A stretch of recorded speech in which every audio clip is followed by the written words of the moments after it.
followers, disciples, and sons are all on one level for the bona fide spirit. They are always kind to their followers, disciples, and sons, and without being asked by them, the spiritual master describes all that is knowledge. Well, for me, this is like,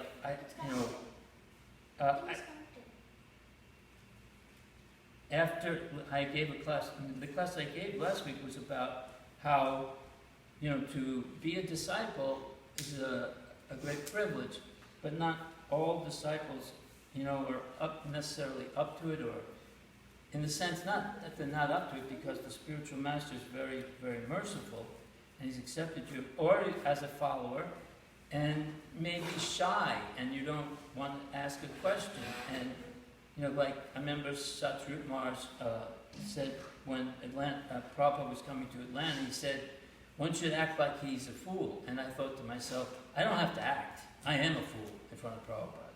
And so I was very cautious about, asking. And I didn't want to just ask just to, have him notice me or something. I wanted to make it something significant. And so, but there's times when I think I should have, and they went by, but that's another issue. And so anyway, here it is. But then also I've seen people ask, not necessarily, some people do ask Prabhupada, can I change my ashram? Or, these are not the questions you ask a Shaktavesh avatar who's been sent by Lord Chaitanya and all the other avatars to come and preach in the West the Yuga Dharma. And I saw one devotee ask to one of my godbrother spiritual masters. He started asking him about his taxes. The spiritual master said, I'm your spiritual master, I'm not your financial advisor. And then he looked at me and said, ask him, he's a grahasta. That's not the kind of question you discuss with your spiritual master, Oh, well, should I do this? Should I deduct that? And a lot of people ask, irrelevant questions or trying to sound more important than. So, for me, it's like Super Soul. Just Prabhupada was so merciful because I just finished giving a class about perfect questions and proper questions to the perfect master, and then that is what's necessary. And here, Vidura, who is, we know he's Yamaraj. And we know he has a relationship already with Krishna. But he's asking very intelligent questions. And it's for our benefit. He's also relishing it as well. But, there's a pastime before this all happened, several decades before, where I'm not sure if it was right after a disagreement with Duryodhana, but you have to understand that Vidura is the younger brother of Dhritarashtra and Pandu. Dhritarashtra is the steward. He's like, he's the regent. He's taking over the kingdom, the empire, because his brother Pandu has passed away. Even though Dhritarashtra was older, he was blind, so he wasn't qualified. He was physically blind. So Pandu had passed away, and he was supposed to take care of his 5 sons, the Pandus. But he had more of an inclination towards his own sons, headed by Duryodhana. He had 100 sons, as a matter of fact. And Duryodhana was not of the same quality as... He was very competent, very good leader, very competent, but he didn't have the same qualities as the Pandavas. And and Vidura, he always spoke truth to power. He wasn't afraid to do that. So anyway, the pastime I wanted to mention was that all of a sudden one day, Krishna just shows up at his house. He's like, and he's completely in bliss. He loves Krishna. He knows who Krishna is. He loves him. And his wife is all frantic and so, there's a banana. You have to offer him something. Yes, the Supreme Lord is Krishna. I'll get the banana. They take the peel off the banana. They put the peel on the plate. And here you are. Here, Krishna, here, take this offering. It's a banana. And Krishna's, so immersed in their love for him. He's experiencing this bliss, and he just go ahead and eat the banana peel. And then no problems. Because it's all about the love in the offering. The bliss that comes from the sincere love of the disciples. So Vidura, my point is, Vidura already had a relationship with Krishna, already is a highly advanced soul. So in this sense, it's a lila. It's a play. And all of these really basically are that the Lord has set up for us fallen souls in this age. And our spiritual master, Srila Prabhupada, struggled so hard to come here and deliver this message to us. And I mean, at one point, he was really, really ill, and he was having he had 2 heart attacks, and then he has a dream where he sees all the incarnations, the 10, I think it's the Das avatars, on the boat, and they're rowing the boat, and Prabhupada's sitting there. They're taking Prabhupada to America. They're telling him, we are with you. We are bringing you here. We want this to happen. This will be a success. You just go and do the needful. So, but he had to struggle. When he got off the boat, he didn't know whether to turn right or left. And one night, it might have been more than one night, when he was in the Bowery, he had advertised for a class on Bhagavad Gita, and no one showed up.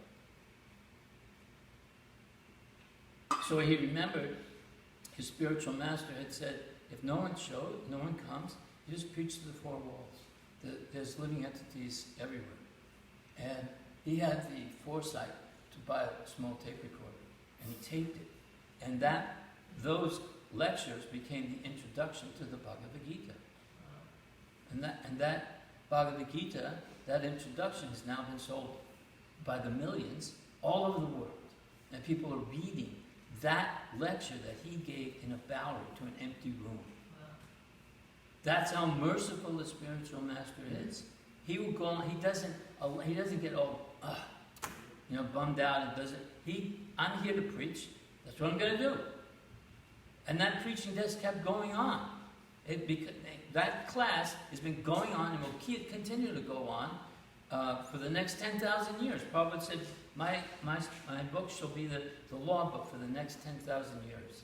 So the spiritual master is always giving us even what I was saying, that I didn't know what to ask. And here in this verse and in the purport, it specifically says that they are always kind to the followers, disciples and sons, and without being asked by them, the spiritual master describes all that is knowledge. So it was like an answer for me. I'm still feeling like I didn't do the right thing. I didn't step up. I wasn't, appreciating the moment. But here, Super Soul showing me that don't worry about it. We knew you weren't going to ask the right questions. So we're going to tell you anyway. And then here in the purport, Prabhupada says, there are many subjects to be known by the bona fide spiritual master. The followers, disciples, and sons are all on one level for the bona fide spiritual master. And he is always kind to them and always speaks to them on transcendental subjects. I feel like he's speaking to us. And I was just saying this last week. Even though he is not asked by them, I was saying I didn't ask questions. I didn't ask the right questions. Of course, some of my God brothers and God sisters did, but that is the nature of the bona fide spiritual master. Vidura appealed to Maitreya Muni to ask on subjects about which he might not have asked. I personally am taking this that Super Soul is preaching to me about what I was thinking last week, and that is the nature of the relationship with the Supreme Personality of Godhead.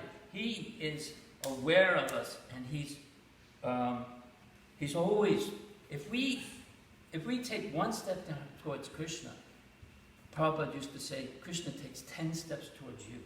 We just have to throw ourselves at Krishna, take that leap of faith, and then he'll come to you. Like, I mean, there's the pastime about the wives of the Brahmins.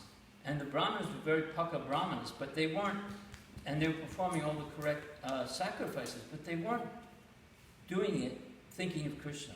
They weren't in devotion.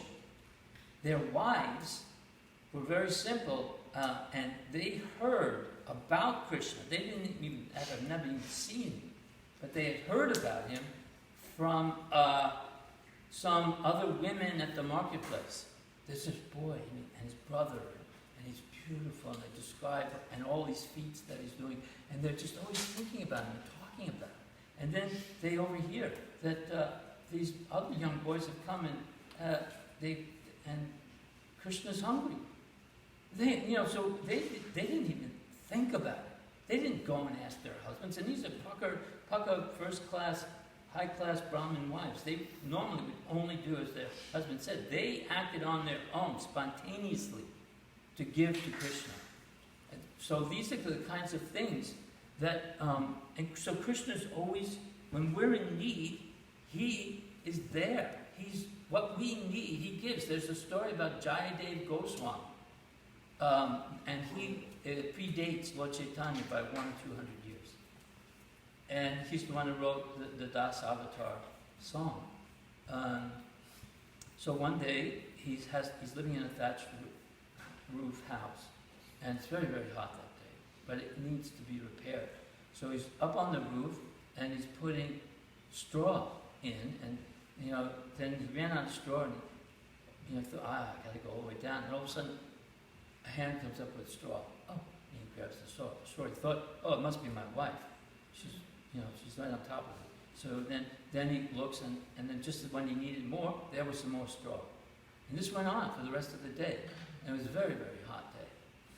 So then he comes down from the roof and he goes to look for his wife to thank her, and she wasn't there.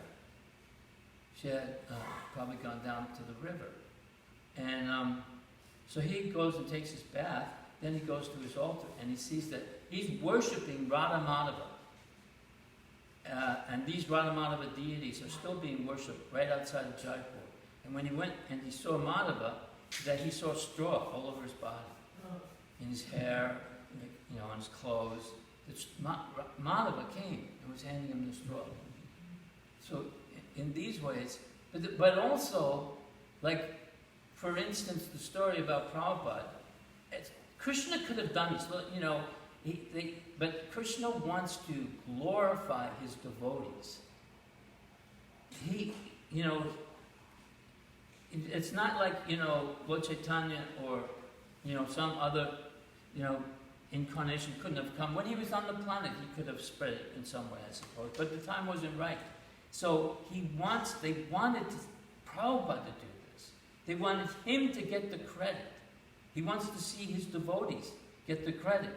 And just like with Ram and Hanuman. So Ramchandra did a very amazing thing. He made a bridge with huge rocks, and they floated. And that bridge is still there under the ocean. You can see it from the satellite. That is a miracle. That's amazing. But Hanuman, he jumped from the coast of South India all the way over to Sri Lanka. That is even more amazing. And so he wants Hanuman to be glorified. And actually, Hanuman, right from his birth, he was incredibly powerful. As a young boy, he was just had so much strength and power. And then, just as young boys do, they want to, if they see something, they just act, instinctively. And so one day he decided he wanted to catch the sun. And he goes up and he starts to grab the sun. And then Indra has to kind of like smack him in the face. So he shoots a thunderbolt at him. Now, that thunderbolt could destroy armies. For him, it was just a smack in the face and it broke his jaw. And then all the demigods at that point decided to put mantras over him to have him forget about his strength until that moment that he could jump the ocean.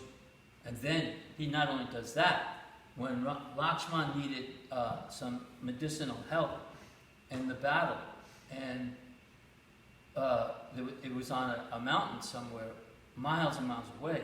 Hanuman flew there.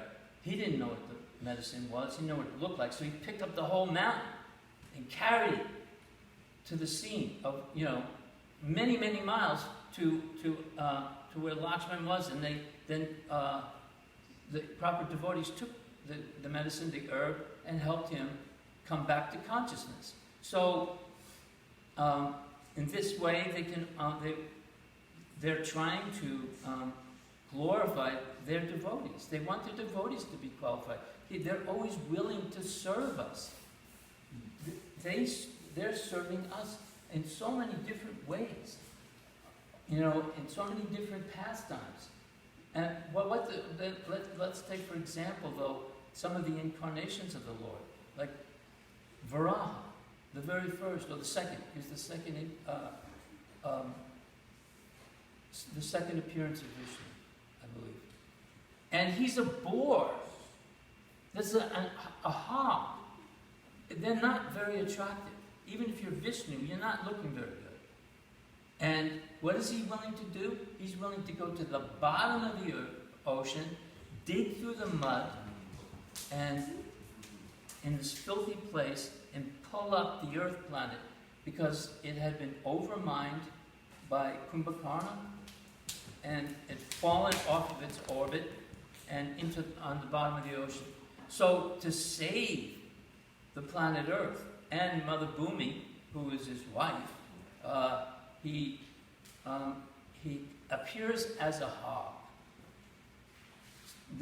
These are the kinds of things that the Supreme Personality of Godhead is willing to do.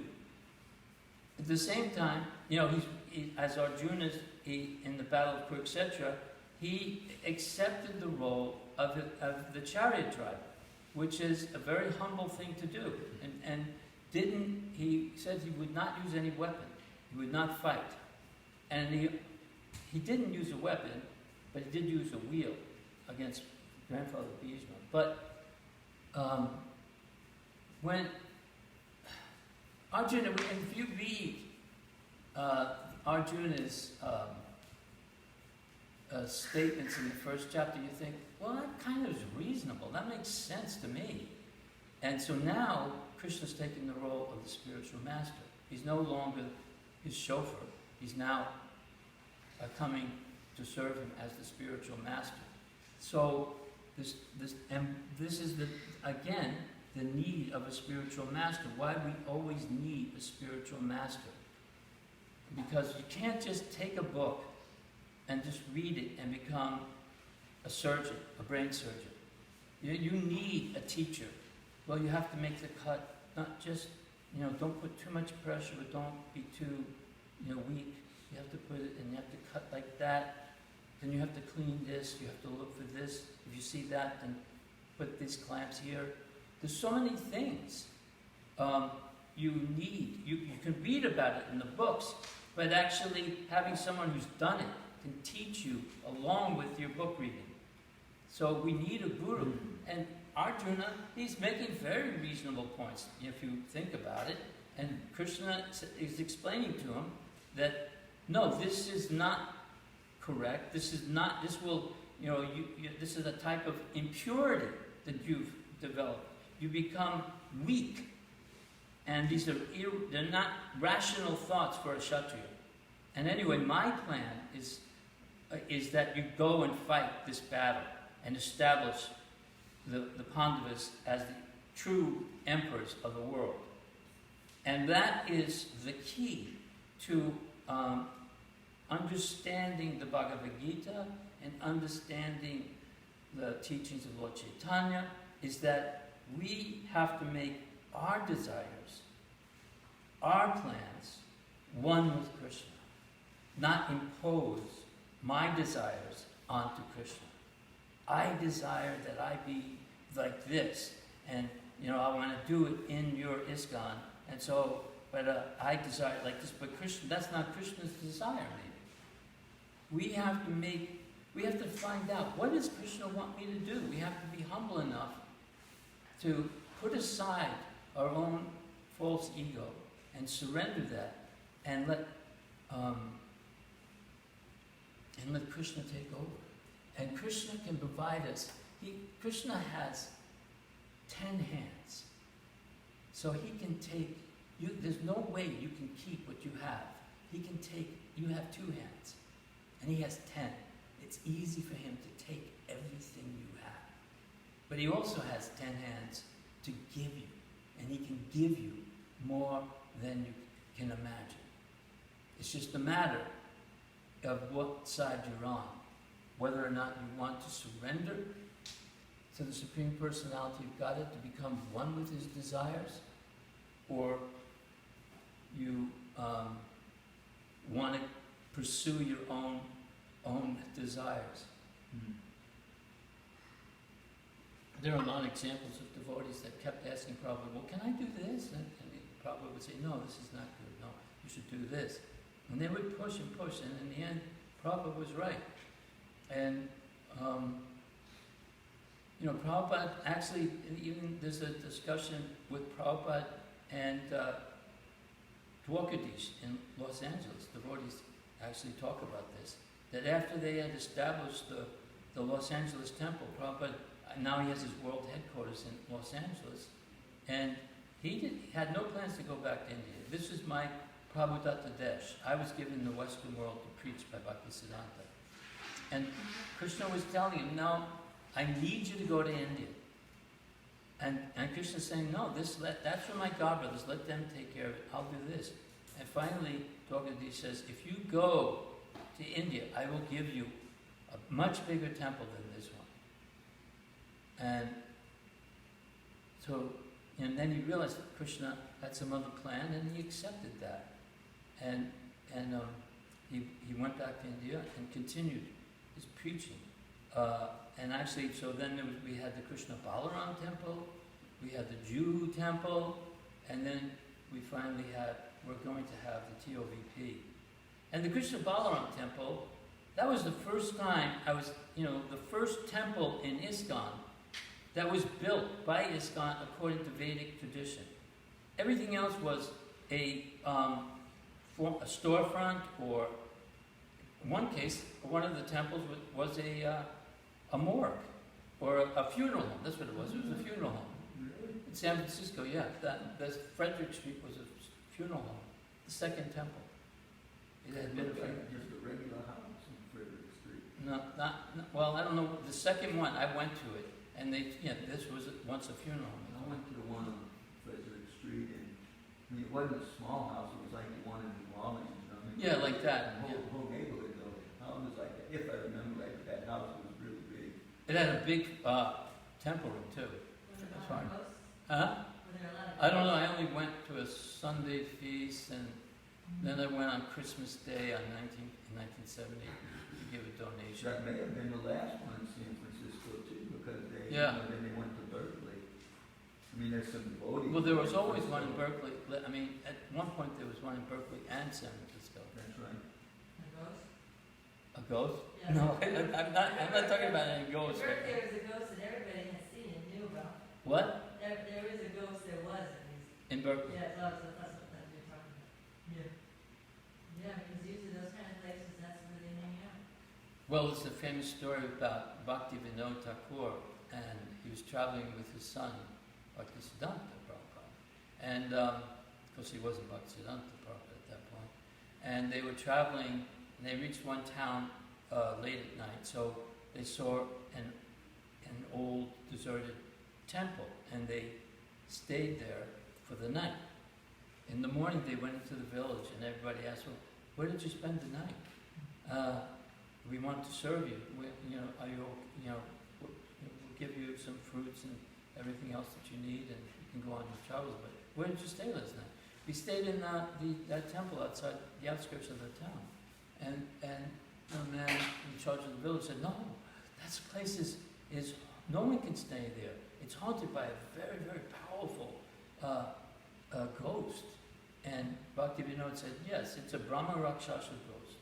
He was the priest there, and in his last life, and he chanted inattentively. And so now he's haunting that place. But if you find someone who can chant the holy names purely, or to read the Srimad Bhagavatam purely, he'll be liberated from this and be able to go on to his next birth. And so after some time, after they left, they realized that must have been Bhaktivinoda, because that Brahma Rakshasa, no one had any problem with him after that. Because they had chanted really loud. He said to the man who said, we chanted Hare Krishna very loudly. And he calmed down. So and then there's a story with John Lennon's estate. And they asked, the gardener had a little cottage, and there was a ghost. And they asked Prabhupada to deal with it. And he sent the devotees up there and had them do a kirtan for like an hour straight, very intensely. And then the ghost was gone. The man never had any ghost. Because he couldn't, and John Lennon needed this man. He was a very good gardener. And if he left, then he would have to try to find someone else. And because he couldn't sleep at night. Him and his wife were just, distraught. We can't sleep. We're constantly being harassed by a ghost. And Prabhupada saved the day on that one. The holy name did. With Krishna, So, anyway, kind of brushed through that. But I was just it was interesting because now the way the verses are going, you don't know because it's such almost no purport or small purport. You don't know which verse you'll get. But the fact that I ended up with this one, which was kind of like an answer to my last week's class for me, whether anyone else was, aware of that. Because here's Prabhupada saying, don't worry. If you didn't ask the questions, I'm going to make sure you get the answers to the ones that you should have asked. So, anyway, in that case then, what else? Yes? Go ahead. Yeah. There's a question? Go ahead. Well, to what you were saying about people asking proper questions, I was wondering if you ever had experience with someone, because you're saying that they insist, even though you might tell them do one thing and they can be insistent. But do you know anyone that would want to return to college after being in Lord for quite some time to ask how much? Yes. I mean, And how did Prabhupada feel about that? There was different. First of all, he met. But when Bhakti Swarup Damodar met Prabhupada, he was already in college. Yeah. So, and then he saw how much he was